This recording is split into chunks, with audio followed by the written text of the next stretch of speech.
My inspiration to what I do came from my experience with my mother and also my grandmother, because they were both strong and passionate women that believed so much in themselves. My mother represents what I call a strong woman. She is a focused woman and very determined to do what she wants to do. And she is very beautiful. I love my mother. She taught me everything and gave me her best. And she basically gave me her all. And I'm so blessed and so thankful to God for blessing me with this amazing woman. My mother is so filled. She's so filled with many great things and she never runs empty. We all need to be celebrated and encouraged, and I think my mother gave me that. I remember when I was in college and I thought about what I wanted to study at the university and do after the university. I thought about what I wanted for me career-wise, and I remembered my mother and how great she was.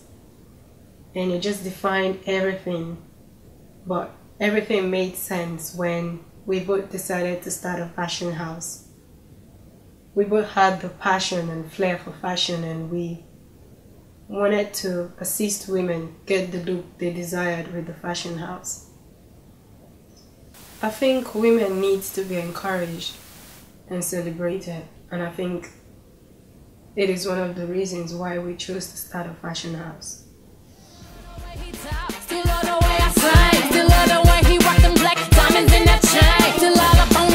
Ain't a damn thing changed. My girls can tell me nothing, I'm gone in the brain. I'm all up under him like it's cold winter time. All up in the kitchen in my heels, dinner time. Do whatever that it takes.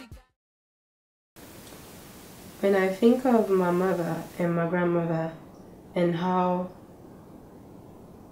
courageous they were, I feel so privileged to have them. Because looking back at Africa, the economic, political, and social issues affects women.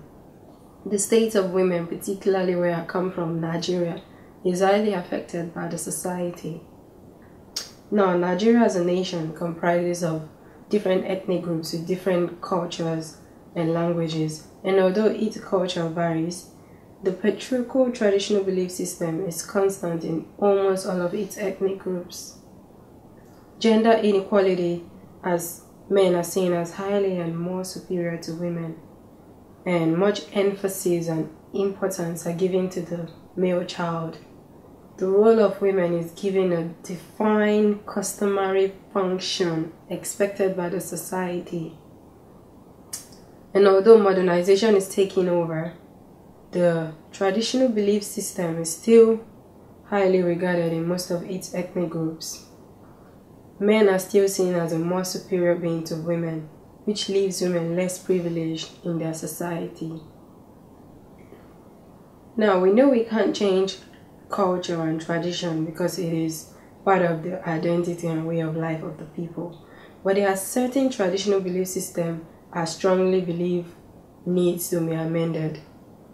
Let's look at the issue of child bride, as seen in the film Dry, by one of the most amazing Nigerian director and actor, Stephanie Okereke-Linus.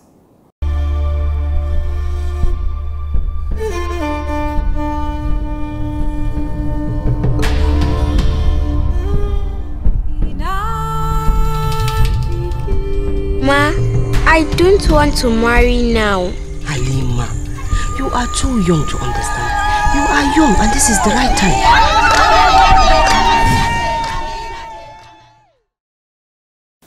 And also the issue of gender inequality, which is the fact that women are seen as less capable and not able to do what men can do, as noted by the incredible award-winning Nigerian author Chimamanda Adichie on feminism, as she stated, now, men and women are different. We have different hormones, we have different sexual organs, we have different biological abilities.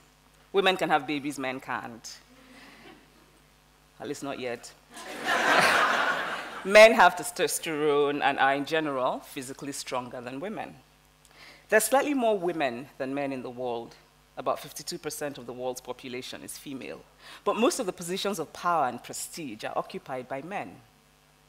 The late Kenyan Nobel Peace Laureate, Wangari Maathai, put it simply and well when she said, "The higher you go, the fewer women there are." In the recent US elections, we kept hearing of the Lilly Ledbetter Law.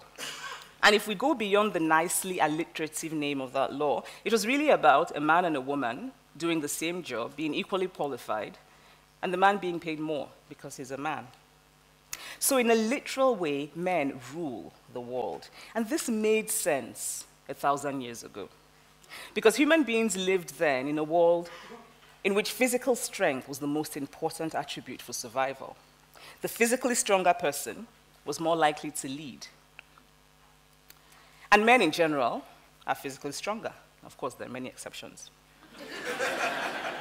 But today we live in a vastly different world.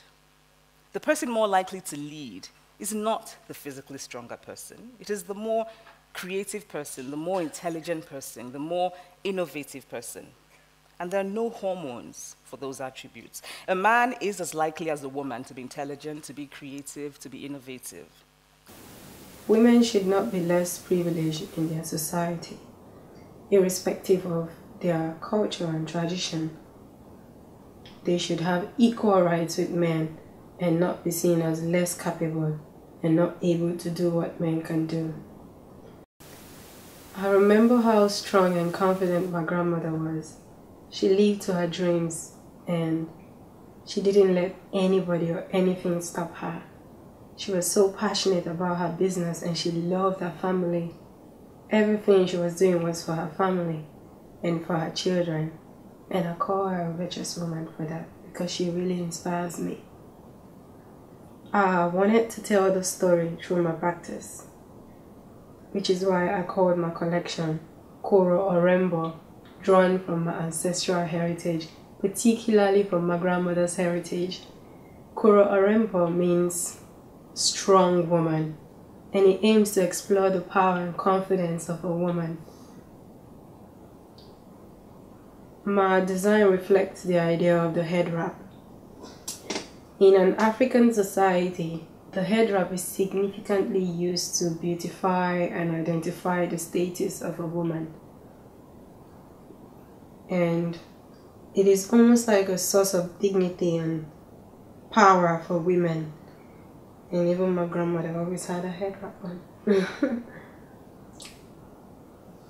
This idea is developed in my headpiece collection